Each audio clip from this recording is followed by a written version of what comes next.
Marra demais, arrogância demais, dá nisso. O Flamengo pagou pela prepotência e perdeu no Maracanã para o Central Córdoba na noite de ontem pela Libertadores da América. Além disso, tem o West Ham definindo o valor para vender o Paquetá para o Flamengo e a gente vai entrar nos detalhes aí em quais seriam as condições para o Meia vir para o Mengão no meio do ano. Tem também Flamengo buscando algumas renovações de contrato, entre elas o Jorge André Arrascaeta, tem o novo patrocinador Master no Flamengo e tem Mr. Jorge Jesus cada vez mais perto da seleção brasileira. E eu quero saber se você já deu seu like no vídeo, já se inscreveu no canal e ativou o sininho. Então pega a visão, segue o Lucão e bora pro vídeo. Seja bem-vindo ao canal Lucão Vital. E fala galera, eu sou o Lucão Vital. Vamos falar tudo sobre o nosso Mengão nessa manhã de quinta-feira. Triste porque o Flamengo perdeu de forma ridícula, de forma bizonha, do Central Córdoba no Maracanã na noite dessa quarta-feira. Mas antes de seguir aqui com o vídeo, eu vou lembrando a vocês para se inscrever aqui no canal, para dar seu like no vídeo, ativar o sininho para não perder nenhum novo vídeo e se inscrever nas outras redes também, no @LucãoVital, no Instagram e no Twitter e no @Lucão_Vital, no TikTok e no Kawaii. Sem mais enrolação, vamos passar aqui o finzinho de agenda do Flamengo dessa semana. Flamengo que folga hoje, um dia após esse vexame no Maracanã, treina na sexta-feira, treina no sábado e viaja no próprio sábado para enfrentar o Grêmio no domingo lá no Rio Grande do Sul, em Porto Alegre. E aí, meu amigo, o Flamengo pagou pela arrogância, o Flamengo pagou pela prepotência, pela marra, pela soberba, porque entrou no jogo achando que podia resolver a qualquer momento. E não foi bem assim. O Central Córdoba, se você pegasse para ver as redes sociais antes do jogo, dos torcedores do clube, tinha até gente fazendo aquela piada: nossa, é verdade, não é modo carreira, não é videogame, nós vamos lá jogar realmente contra o Flamengo no Brasil, no Maracanã. Não é um sonho. Para você ver a proporção que tinha isso para eles, o quanto isso era fora da realidade do Central Córdoba. E o Flamengo conseguiu perder e perder com méritos. O Flamengo jogou para perder. Ah, mas teve volume de jogo, pressionou, criou muitas chances, mas perdeu todas as chances praticamente que criou. Só fez um gol de bola parado, um golaço, por sinal, do De La Cruz, que é um dos poucos, um dos únicos pontos positivos dessa partida, que é o De La Cruz. Mas o Flamengo entrou com aquele salto alto, achando que ia ganhar de qualquer jeito. O time inteiro de salto alto. Correram, tudo bem, mas não tinha aquele senso de urgência que só apareceu depois de tomar os 2 gols.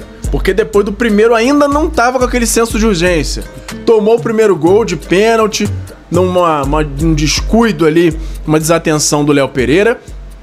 E aí, ainda assim, ficou achando: não, a gente vai virar, vai dar um jeito, vai dar tudo certo. Aí quando tomou o segundo gol, mais pro fim do primeiro tempo, aí começou. Aí, de fato, agitou e passou a ter um senso de urgência para a partida. Só que esse senso de urgência resultou numa bagunça total. Flamengo totalmente desprotegido na defesa, indo pro ataque de qualquer jeito, tomando uns contra-ataques que não toma em partidas normais e com risco de tomar até mais gols. Teve um lance lá que o Rossi defendeu com o peito, no contra-ataque ali do Angulo. Então, o Flamengo demonstrou claramente que começou de salto alto e depois que teve um revés, que teve uma situação negativa, uma situação que dependia de uma reação, mas uma reação estruturada para conseguir virar o jogo, demonstrou que não soube lidar com esse tipo de situação. E isso é péssimo. E se a gente tem que levar alguma coisa boa disso aí, é que aconteceu em um momento que poderia acontecer. O Flamengo tem a possibilidade de aprender com todos esses erros que aconteceram ontem e tentar sanar esses problemas para que não aconteçam no decorrer da temporada. Mundial tá chegando aí, Libertadores daqui a pouco afunila. Inclusive o Flamengo foi para terceiro lugar. Então, o Flamengo tem que buscar aprender com isso tudo que aconteceu na noite de quarta-feira, porque se tem algum lado bom, é que isso aconteceu em um momento que poderia acontecer. Vamos pros destaques, entre aspas, do jogo aqui. O Flamengo começou com volume, criando chances e perdendo. Tomou gol de pênalti por lance de descuido de Léo Pereira. Muitas decisões erradas, isso é uma coisa que eu fico perplexo com a quantidade de treinamentos que o clube faz, que o elenco faz e a quantidade de decisões erradas que acontecem na hora da definição. No penúltimo toque na bola antes do gol, que é o passe final, sempre aconteceu decisões erradas ontem, sempre. Todas as decisões que aconteceram foram erradas. Muita gente muito mal, a gente vai falar aqui também. Central Córdoba até deu certo espaço para o Flamengo, principalmente no primeiro tempo. Não foi como nos jogos recentes, em que o Flamengo teve aquela retranca 100%. Isso aconteceu no segundo tempo, depois de estar 2-0 pro Flamengo. E até o Central Córdoba saía pro contra-ataque mesmo no segundo tempo. Mas no primeiro, o Central Córdoba chegou a dar espaços sim, mas com quase todas as decisões erradas que resultaram em desperdícios de boas chances no primeiro tempo. Quase um golaço de falta do Léo Pereira no primeiro tempo, que a bola pegou do lado de fora da rede, chegou a enganar muita gente no estádio. Depois disso, o Flamengo teve um pênalti bem anulado, que aí foi o que gerou esse lance aí do Léo Pereira, que bateu essa falta depois do pênalti, que aconteceu a falta, mas foi fora da área. Tenho até dúvida, porque eu lembro de um lance que aconteceu com o Endrick lá na Espanha, em que ele arrasta o marcador até dentro da área e cai dentro da área, e o pênalti é dado, mesmo com a falta tendo iniciado do lado de fora. E que pra mim ontem foi o mesmo caso. O início do toque acontece fora, mas ele continua fazendo essa falta até dentro da área. Então, é uma dúvida aí. Então, se você souber mais detalhes sobre essa regra, comenta aí se não deveria ter sido marcado o pênalti por conta da falta ter terminado dentro da área. Gerson entrou no segundo tempo, de acordo com o resto do time todo, com muita vontade, mas com muitos erros bobos, muitos erros de escolha. Wesley, a mesma coisa. Correndo muito empenho, mas pouca organização, errando quase tudo que tentava, errando muitas escolhas, fazendo o passe errado para o lugar errado, no momento errado. Bruno Henrique, muito mal, pessimamente mal.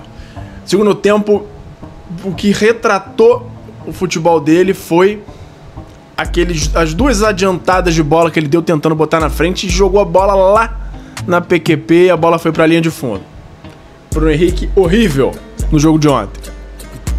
E coroou com um gol perdido a 1 metro do gol. Um dos últimos lances da partida. Horrível. Juninho no primeiro tempo, continuou bem no estilo Juninho, que é muito empenho, roubando bola, marcando, correndo, mas perdendo gol. Ontem nem teve tantas chances assim, mas perdeu o gol. Teve no iniciozinho o lance que ele entrou na diagonal e perdeu também.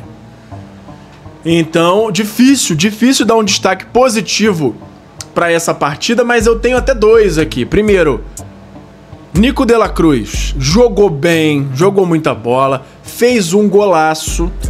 E aí, por conta dessas duas características de muito empenho, jogou bem, fez escolhas mais certas do que a média do resto do time.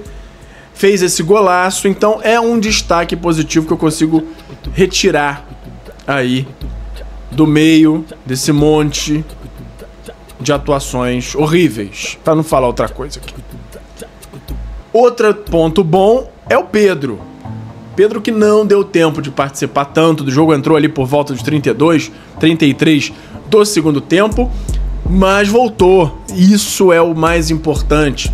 Pedro de volta, conseguiu até fazer um pivô ali numa jogada que o Luiz Araújo acabou pegando meio lascado na bola, não conseguiu chutar tão forte, mas o Pedro voltou. A gente já viu a diferença que é ali na área quando o Pedro tá por lá, mas é claro que é gradual, vai ser um retorno aos poucos, mas é muito bom ter visto o Pedro entrar de novo no campo, mesmo que nas circunstâncias de um jogo horrível como foi ontem. E aí, antes de eu falar aqui dos comentários do Júnior, 2 comentários durante a transmissão da Globo que eu achei perfeitos, vamos falar aqui dos 13 escanteios que o Flamengo bateu no mesmo lugar durante a partida. 13 escanteios. A maior parte deles batido pelo Pulgar, segundo tempo, mas todos no primeiro pau. E aí levanta aquele bracinho lá pra dizer que vai bater em algum lugar, porque é jogada ensaiada. Todos no mesmo lugar, não tem variação. Vendo que a zaga do time adversário tá tirando todas as bolas, vai bater no mesmo lugar. Para não dizer que foram todos, é porque teve no primeiro tempo um ou dois, aliás, no segundo tempo, 1 ou 2 escanteios curtos ali. E aí, meu amigo, pode ser a zaga do Ibis que vai tirar se bater sempre no mesmo lugar. Não adianta. Mais uma crítica aí, porque foi ridículo, todo mundo sabia onde ia bater. Não teve no finalzinho do jogo, quase o juiz apitando uma sequência de 3 escanteios, a gente esperando uma bola diferente, ele bateu 3 no mesmo lugar. Exatamente no mesmo lugar. Enfim, e aí teve o comentário do Júnior, o primeiro, foi logo no início do segundo tempo, no intervalo, que o Flamengo fez aquelas substituições, colocou o Gerson, o Wesley e o Pulgar, e aí o Júnior falou uma coisa muito certa, que é o seguinte: se o Flamengo quer poupar, quer fazer o controle de carga dos titulares, coloca os caras para começar jogando, para ter essa possibilidade de deixar o jogo mais tranquilo, logo de cara, e aí no intervalo tira. E os reservas vão entrar para tentar manter aquela condição já criada pelo time titular. O time reserva vai estar, o time adversário vai estar mais cansado. Porque se for o contrário, como aconteceu no jogo de ontem, os titulares, o Gerson, o Wesley e o Pulgar que entraram, provavelmente se desgastaram mais do que os que jogaram no primeiro tempo. Porque eles têm que entrar para virar uma partida, para correr muito mais do que o time do primeiro tempo correu.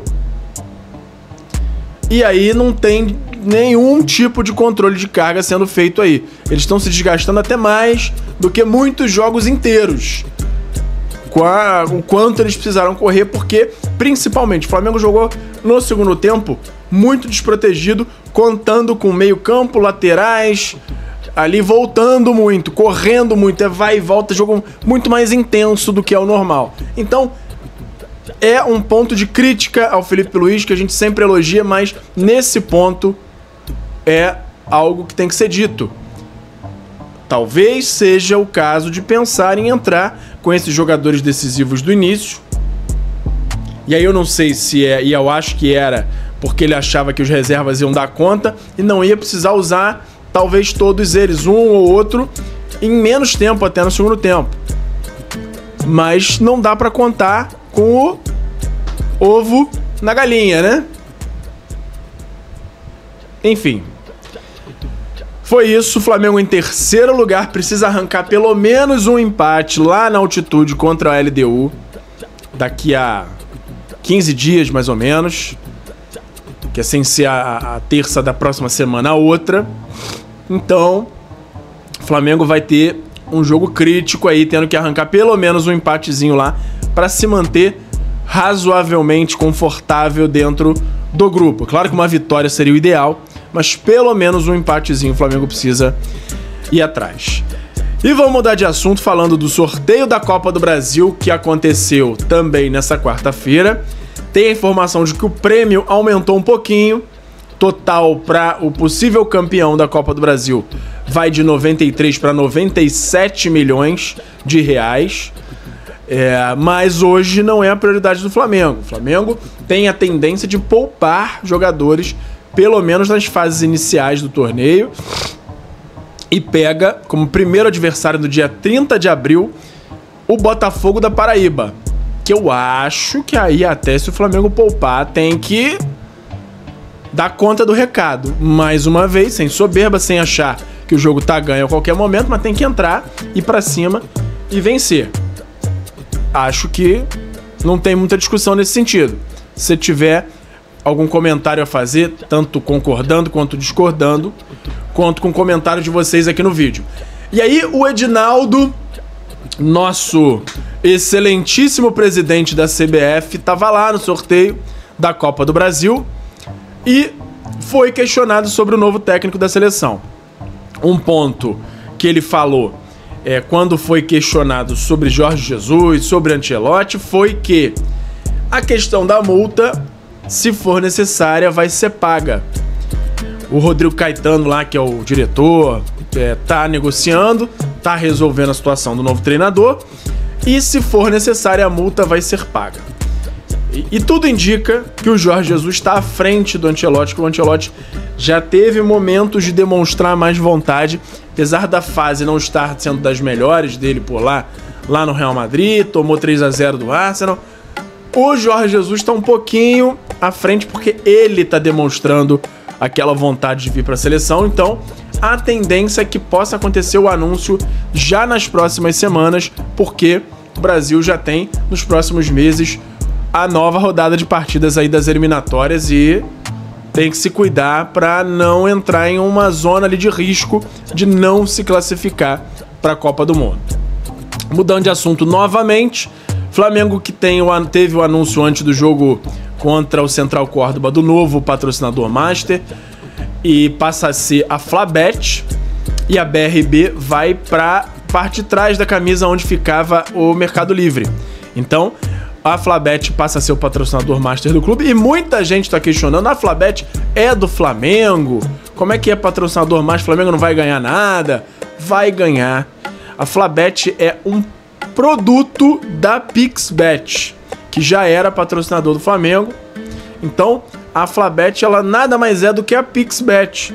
É um site assim, a parte da Pixbet, destinada aos torcedores rubro-negros, para chamar mais o torcedor, chamar mais atenção, mas nada mais é, mesma base de dados, é uma Pixbet envelopada para o Flamengo, com cadastro separado, tudo separado, mas ela é da Pixbet, entendeu? Então o Flamengo ganha o valor que já ganhava da Pixbet. Não sei se agora tem um reajuste, a gente ainda não tem a informação.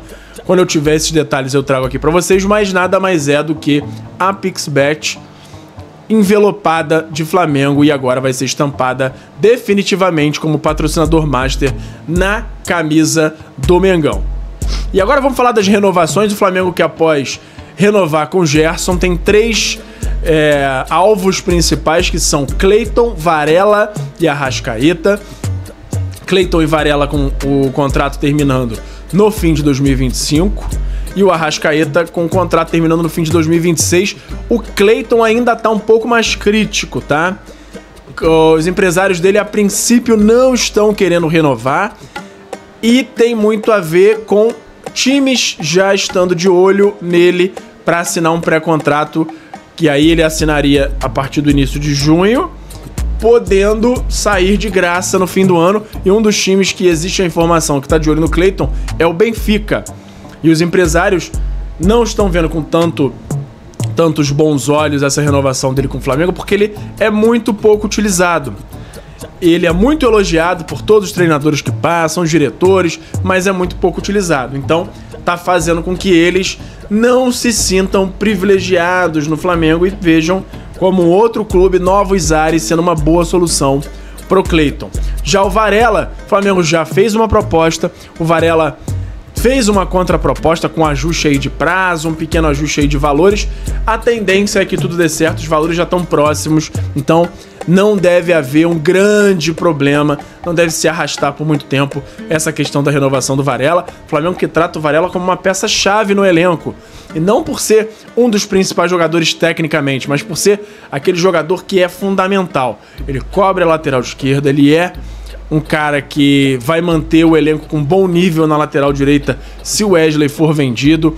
Ele é muito disciplinado, não causa confusão, apesar de ter tido aquela história lá dele com o Peñarol, foi muito mais um mal entendido do que uma indisciplina, porque ele tinha até avisado o Marcos Braz na época. Então o Varela é visto muito como uma grande peça do elenco, e a tendência é que tudo dê certo e ele renove dentro das próximas semanas. O Arrascaeta é que o Flamengo tem ele nessa lista da próxima leva de renovações, mas depois de tudo estar resolvido com Varela e com Cleiton. Então, primeiro, eles vão encerrar esse ciclo aí de renovar quem tá com o contrato vencendo em 25, para aí depois sentar com o Arrascaeta. Os empresários dele, acho que é o Paulo Fonseca, até já demonstrou interesse em renovar a longo prazo, mas o Flamengo decidiu colocar um pouquinho na geladeira para ver qual vai ser o desenrolar das outras renovações, o desenrolar do desempenho do Arrascaeta,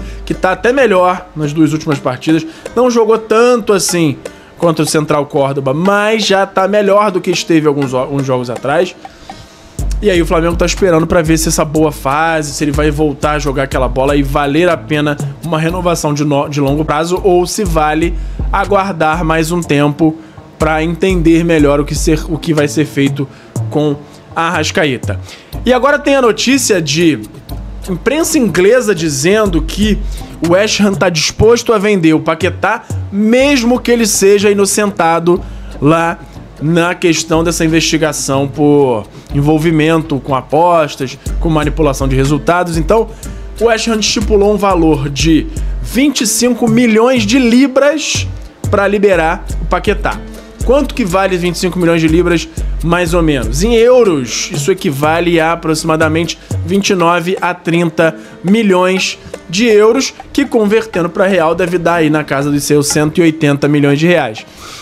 Para o Paquetá, pro nível que é o Paquetá, o Flamengo recebendo uma bolada que seria suficiente para pagar esse valor pela venda do Wesley, o Flamengo teria caixa e teria bala para pelo menos sentar para conversar.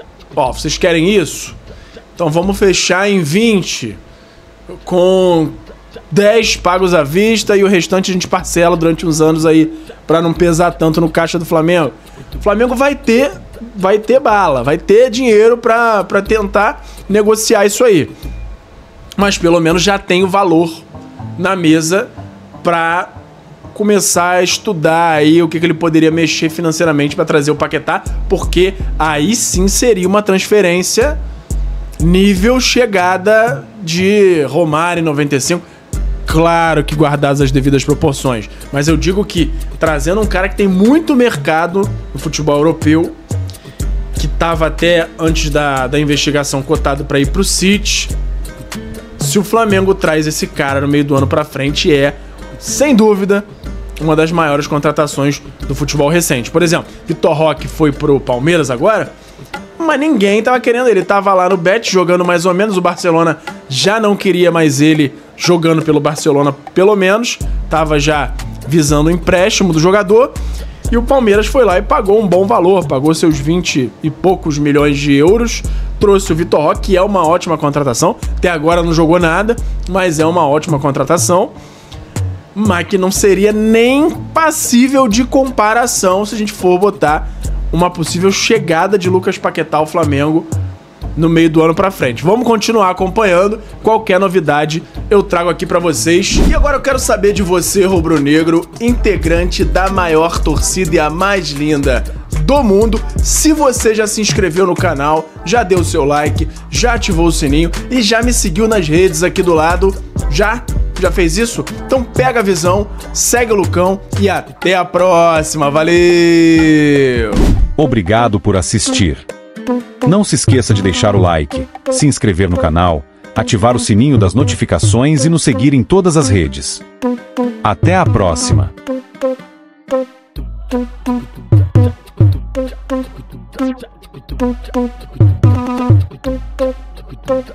Tchau.